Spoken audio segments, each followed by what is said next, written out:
आपण माने जानते कि शिक्षा होची एक एमिति शक्ति जहाँ साधारण मनुष्य जीवन असाधारण करिपारे। धन संपत्ति एवं शक्ति दिने शेष हो पारे, किंतु शिक्षा एमिति संपद जहाँ को केई छड़ाई पारिबे नाही। शिक्षा केवल डिग्री नुहे, यह होची जीवन को बुझिबार शक्ति, ठीक निष्पत्ति नेबार क्षमता एवं निज भविष्य गढ़िबार माध्यम। आजिर ई वास्तव कहानी सुनिला परे आपण माने ठीक बुझी पारिबे जे शिक्षार प्रकृत अर्थ कोन एवं नियमित परिश्रम और धैर्य द्वारा सफलता केमिति हासिल करा जाए।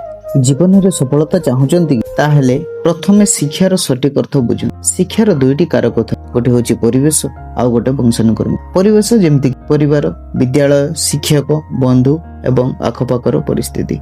जदि तुमे निजर परिवेश को बदलाई पारुन हेले तेबे तुमे अभ्यास को बदलाओ, देखिबो धीरे धीरे निजर अभ्यास ही परिवेश को बदलाई देबो। जेमति कि regular exercise, yoga, positive thinking एवं पूजा करवा, पिला को ट्यूशन पढ़ेवा, नियमित भाव में स्कूल को पढ़ेवा। वंशानुक्रम होची जेमती जन्मगत बुद्धि, शारीरिक गठन। वंशानुक्रम आपण को किसी वंश गुण दे थाए, कि शीघ्र शिखती किए धीरे शिखती, किंतु मन रखु वंशानुक्रम आपण को आरंभ को निर्णय करि पारे, किंतु आपणकर शेष सफलता को नहीं।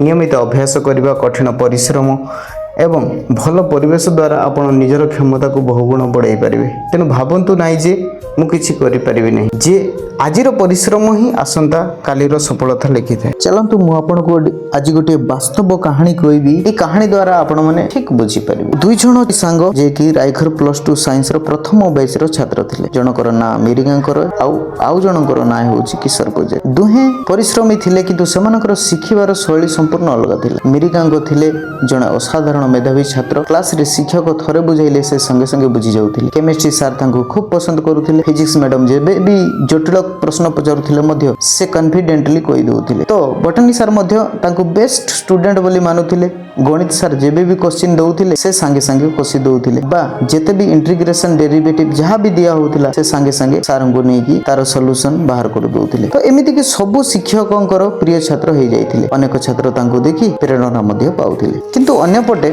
किशोर पूजारींकर कथा टिके अलगा थिला। से पाठ को बुझिबा पई तांको बारंबार पढिबाको पडुथिला। अनेक समय रे से सांग मानक ठारू सहाय्य नउथिले। केही भाबुथिले बोधुए से आगकू किछि करि परिबो नै, किंतु किशोर से सब बळे निजर आत्मविश्वास, कठिन परिश्रम एवं कंसिस्टेंसी ऊपर विश्वास करू। से प्रतिदिन नियमित पढुथिले एवं भूल रु शिखुथिले। निजर कंसिस्टेंसी को केबे छाडिले नै। धीरे धीरे से उच्च शिक्षा समाप्त कले एवं गवर्नमेंट बीएड कले एवं आज से हाई स्कूल टीचर भाबे छात्र छात्री को पढौछन। एही कहानी हमकु शिखाए जन्मगत प्रतिभा आपण को शीघ्र नहीं पारे, किंतु नियमित परिश्रम आ धैर्य एवं कंसिस्टेंसी ही जीवन रो प्रकृत सफलता आनी। से थिले हमर प्रथम बैच रो प्रथम छात्र जे कि हाई स्कूल नियुक्ति पाई आम college government SSD higher secondary school रो गौरव बढ़ाइथिले। तांकर एही सफलता देखि कॉलेज रो समस्त सर माने बहुत खुशी और गर्व अनुभव करथिले। चलंतु आपण मानकर मन रे उठुथिबा प्रश्न रो उत्तर देबा पई चेष्टा करिबे। एबे आपण मानकर मन रे प्रश्न उठुथिबो सतरे कोन परिश्रम और कंसिस्टेंसी द्वारा सब किछि संभव होई पारे, ताले उत्तर होउची